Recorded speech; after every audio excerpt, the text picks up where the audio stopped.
Yo, what's going on, y'all? It's Cone, and I'm ready to admit that I was wrong about the Los Angeles Clippers.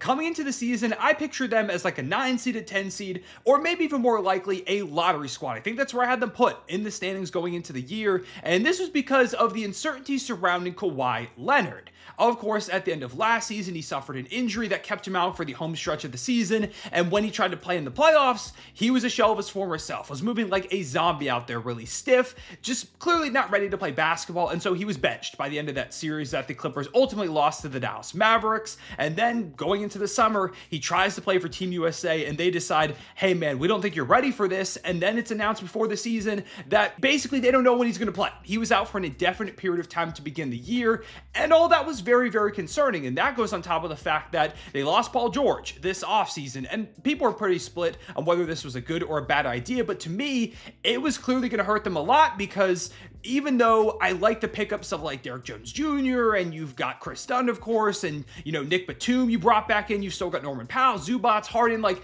they still had pieces in place. I didn't think it was a bad structure overall, but I didn't think that'd be enough to replicate the all-star production that Paul George could bring in the absence of a Kawhi Leonard, because you need guys to elevate the team until Kawhi can come back if he does return, because that was always seemingly a possibility too, because again, we had no idea of what the timeline was like. And I like James Harden. He's still a really good playmaker, a table setter for the offense, but I just wasn't sure how he would be able to carry a team against a Western Conference that looked stacked. It looked like there were nonstop really good teams in this West, and that the Clippers were going to plummet down the standings until Kawhi returns, and then it would just be an uphill battle to try and even make it into the playoffs. And instead, they stayed right around that edge of the play-in range, 5-6 seed, pretty much this entire season so far. They've done a really good job of maintaining their ground all the way up until just a few games ago, Kawhi Leonard returned. He's now played 5 games, and in those 5 with Kawhi in the lineup, they're 4-1, moved to 24-17 on the season after a blowout win over the Lakers tonight. They're on a 4-game win streak.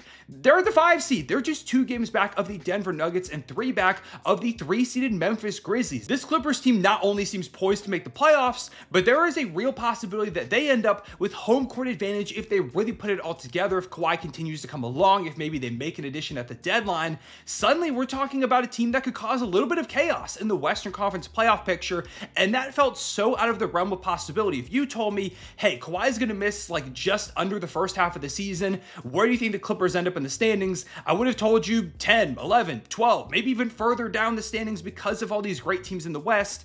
And instead, they've just managed to stay afloat. And this has been because of a number of reasons. Number one, they've got the second best defense in the NBA. This team has a lot of great defensive personnel, whether you talk about Kris Dunn, who, if you ask defensive EPM, is one of the most valuable defenders, maybe even the single most valuable defender in the entire sport. He is amazing on that end, and it's been cool to see this renaissance of his career to the point where he is a very valuable piece. Derrick Jones Jr. was great all season last year for the Dallas Mavericks as one of their main key defenders, and he's done a lot of that again this season. He's been amazing on that end, and he's really continued to build on that defensive stopper reputation. Zubac, I feel like for years has been a pretty underrated defender, and he's become one of the better defensive anchor bigs in the entire sport, and that comes along with an increased offensive bag. He's become way better as a post scorer. Of course, he's going to be a great rebounder. Zubac is just a really solid center. Batum doing really solid stuff defensively too. I feel like Harden has done a fine job holding his own. Like, everybody has really pitched in for this team. And a lot of those pieces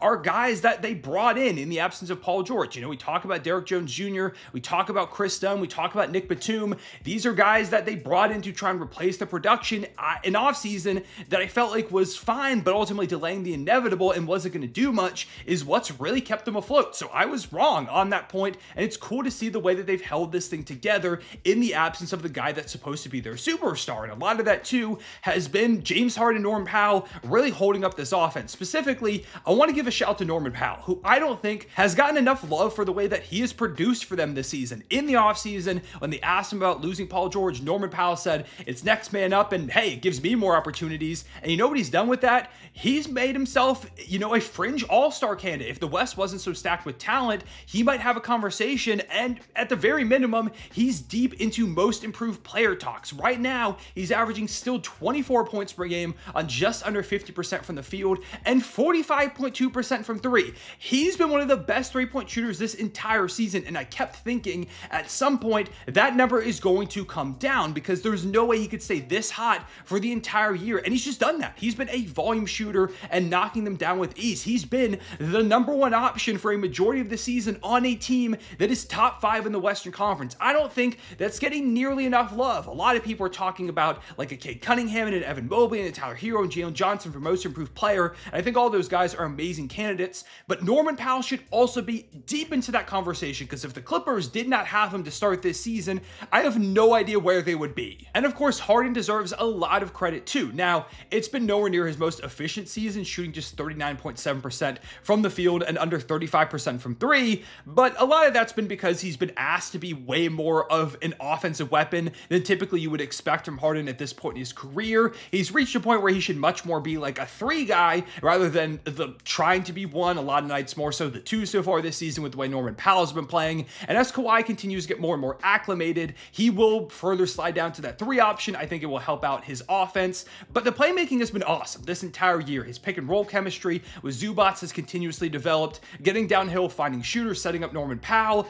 Harden's just done a really good job. He's got an all-star case despite the down efficiency. I don't know if he gets in, but he's deserving of consideration nonetheless. And he's a guy that a lot of people have really started to give up on, but still he shows you that at the very minimum, he can elevate an offense far beyond what the perceived capabilities are. They're 22nd, which still isn't good, but when you combine that with the second best defense in the NBA, it's been enough to keep them alive. And again, like I said, Kawhi Leonard is back. He is playing some really solid basketball as of late. Like, they've been the 13th best offense over the last 4 games, and tonight against the Lakers, he had 23 points, 2 rebounds on 8 of 11 shooting in 24 minutes. That's really good, and it was the typical Kawhi stuff that you want to see. It's insanely difficult mid-range jumpers that look extremely easy. It's knocking down threes. He had this one great move where he spun on the baseline, I think it was around Max Christie, and finished a floater over the outstretched arm of a defender. He's had a few moves like that. There was one, I can't remember what team it was against, but he went ahead and had another one of those spins and faded into a mid-range. He's getting to his spots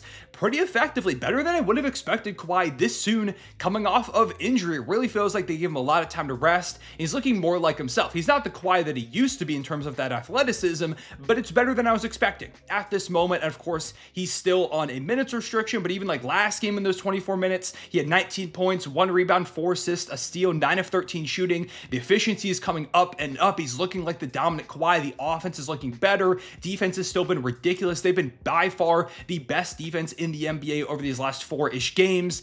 They're looking really good. And with Kawhi coming back, and if he can get back to anything close to the Kawhi that we're used to, suddenly you're talking about one of the more interesting teams in this Western Conference. If Harden's efficiency can come up in a more reduced role, if Norman Powell can keep producing anything close to what he's done over the course of this season so far, and he's shown me no reason to think that he's going to slow down at any point, this is a team that I don't think they can compete for a championship, but they could win a playoff series. I mean, they could maybe make things interesting in a second round, upset somebody. I don't think that's out of the realm of possibility. Of course, that always comes with the typical if with the Clippers, and that's if they can stay healthy. And honestly, I really never expect them to, but at least up until this point, again, they've proven me wrong. They've shown a lot more than I was expecting, and I'd love to see if they would go out there and try and make some type of move at the deadline. Specifically, they've got about 11 mil with PJ Tucker. If you throw in a couple more pieces, you could get up to like nearly $20 million if you can include a lot of guys. If the team you trade with has roster spaces, or if they're just one to cut players, they could theoretically get to the money for like a Cam Johnson. Now, they don't have the draft capital that I think the Nets are going to want for him,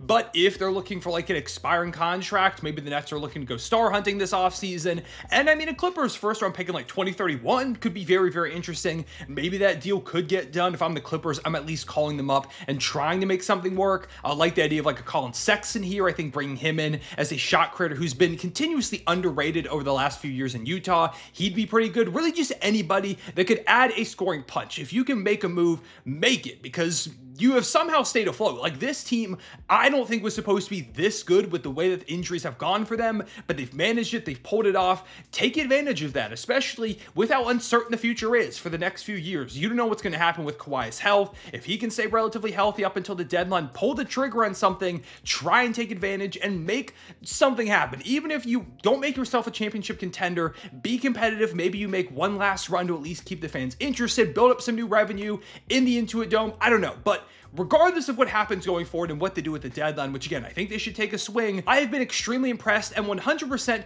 proven wrong by the Clippers. I thought letting Paul George walk was a mistake, that their offseason acquisitions would not have done enough to keep them afloat. They did. Norman Powell's been balling. James Harden's been doing a great job playmaking. Kawhi Leonard is back. Tyronn Lue has done a great job of coaching this team. They are suddenly in the mix in the Western Conference. I was not expecting it, and here they are. So credit to the Clippers for pulling it off. As a Thunder fan, part of me is sad because I would have liked the idea of getting the Clippers unprotected pick this year, and it was in the lottery, and maybe one thing happens and suddenly the Thunder are in the mix for like a top 4 prospect, but that's not going to happen. And it has been cool to watch the Clippers come along. I'm hopeful that Kawhi Leonard can stay healthy on the court and compete at a high level. He's been one of my favorite players for years. It really sucks that his body has been giving out on him. I want to see him get at least one more run at an extremely high level. Maybe it's this one. I'm not holding my breath because of his injury history, but at the very least, hopefully it is. That's all I can do is hope. And yeah. Again, been really fun watching the Clippers this season, way better than I was expecting. I was wrong, more than happy to admit it. But yeah, appreciate you watching. Leave a like and subscribe if you enjoyed. Hit the notification bell so you don't miss out on future videos. Comment down below, what do you think about this Clippers team? What moves should they make in their current iteration if Kawhi Leonard gets back to being like a consensus top 10 guy? How far do you think they could go in the playoffs? Am I underestimating them even now? I'd love to hear your thoughts. Yeah, appreciate you watching. I'll see y'all later. Real one, say it back.